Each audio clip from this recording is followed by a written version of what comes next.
The way we're trying to change the world is not going to work, and it's never going to work.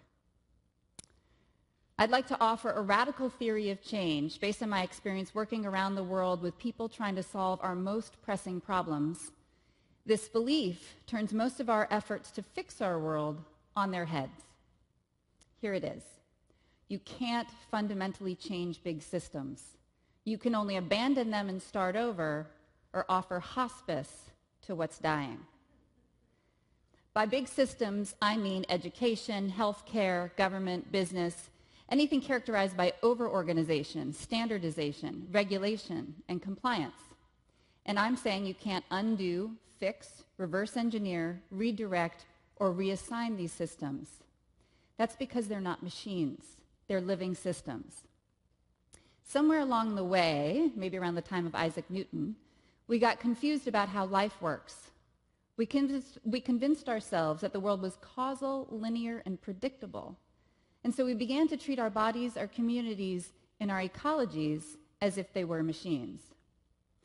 Machines respond really well to top-down preconceived strategies. They rely on designers and engineers to give them purpose.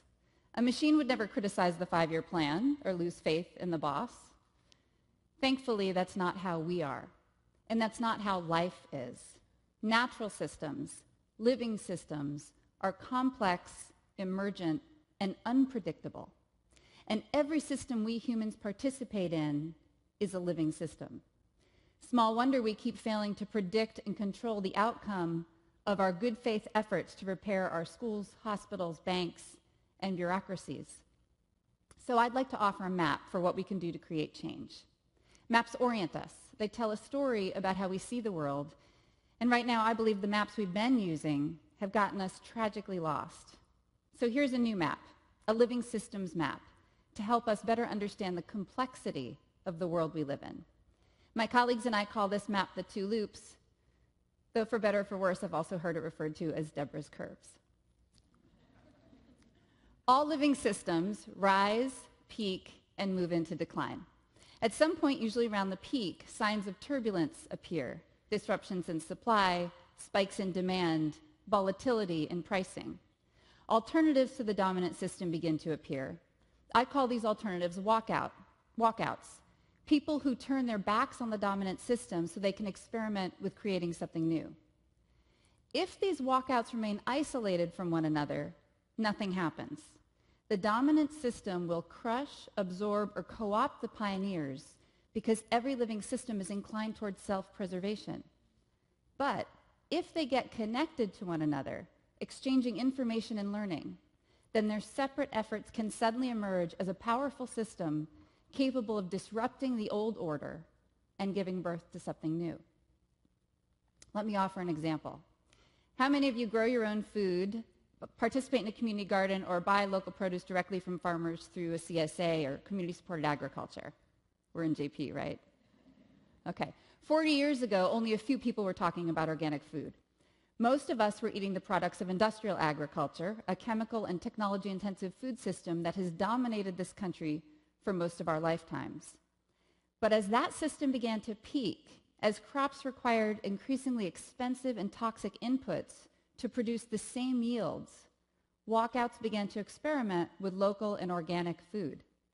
Today, there are more than 6,000 CSAs nationally, and the number of farmers markets has skyrocketed in recent years. My guess is that in this room, most of us consciously choose local and organic agriculture.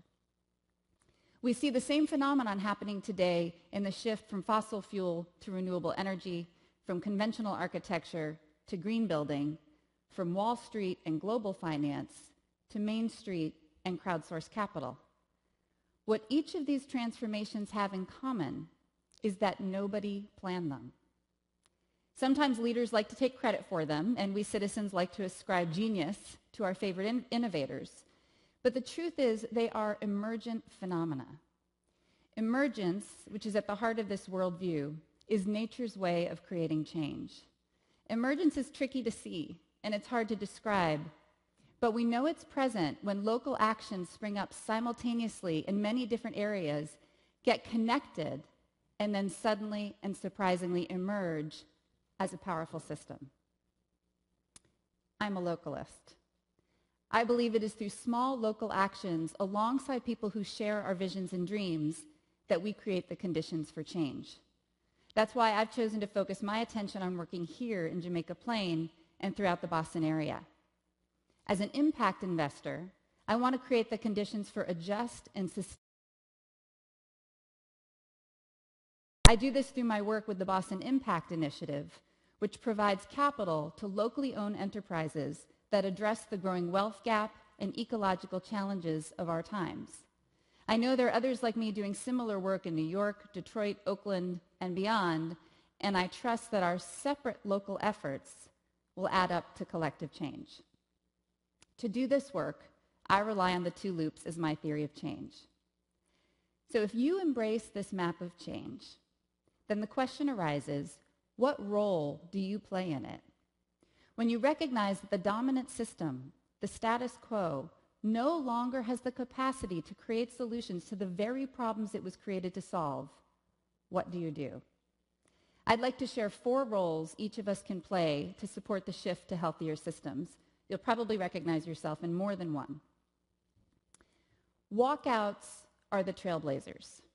These are the folks willing to turn their back on the dominant system, eager to be free to experiment with the future. If you're a walkout, then you're willing to feel ignored, invisible, and lonely a good portion of the time. That's because what you're doing is so new and different, people can't see your work even when it's staring them in the face. These can be difficult dynamics to live with, especially when you know you've done good work, that you've already solved problems others are still struggling with. That's why we walkouts need each other. When we work as community, we sustain the resilience and the stamina to give birth to the new in the midst of the breakdown of the old. So let me give an example from my local economy work. In today's economy, ownership and investment are in the hands of the few. But every one of us has a right to participate in owning the assets we work so hard to create. Cero is a worker-owned recycling cooperative that operates in some of our city's poorest neighborhoods. In addition to being owned by every single one of its workers, Cero has figured out how to sell shares of its stock directly to the public, raising more than $370,000 from community investors. These people are trailblazers, and they're setting an example for the rest of us on what it looks like to walk out of Wall Street and walk on to rebuild a local living economy. Of course, not all of us are suited to the kind of uncertainty, isolation, and risk that walkouts must embrace. So another role is to stay inside failing systems and become thoughtful and compassionate in attending to what's dying, to become good hospice workers. As a skilled hospice worker, your gift is to offer comfort and support to those who are suffering and to help the dying focus on the transition ahead. It's my belief that many of our big systems are in their death throes. Our schools are failing our children. Our food is making us sick. Our financial institutions are exploiting our citizens. But all of us can't abandon these systems all at once. Take a look at the space between the dying of the old and the emergence of the new. There's a gap. And that's because the emerging systems aren't robust enough yet to receive all of us. We still need fossil fuel to manufacture solar panels. We need to provide food aid where there's drought and disease. We need hospice workers to guide us through these transitions. In our local economy, the Jobs Not Jails campaign is an example of compassionate hospice work. These activists are fighting to redirect $2 billion from prison spending to job creation. They're working inside our failed criminal justice system to advocate on behalf of those most vulnerable to its inequities, and they're helping those who have suffered regain the dignity of employment and economic stability.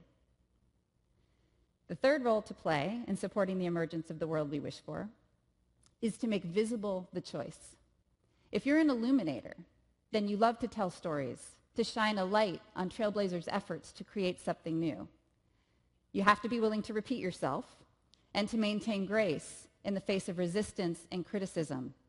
It takes perseverance to help others see new approaches for what they are, examples of what's possible, of what our new world could be. How many of you have noticed the JP Local First decals on stores up and down Center Street? The Buy Local and Local First signs on many Main Street businesses throughout our country are the work of illuminators, those who are helping us consumers choose to support local businesses. They're reminding us that half of every dollar we spend locally stays in our community, as opposed to draining out to multinational corporations. Every day, each of us makes dozens of choices, usually unconsciously, about which economy to support. Illuminators help us make wiser choices. And finally, there are those who've been quite successful in the dominant system. They wield power and influence, and they have access to resources and relationships that can advance or destroy pioneering efforts. If you're a protector, then you're willing to use your power and position to consciously create oases where people can innovate, protected from the disabling demands of the old system. You are the dedicated and thoughtful revolutionaries who live deep inside institutional life to give birth to the new.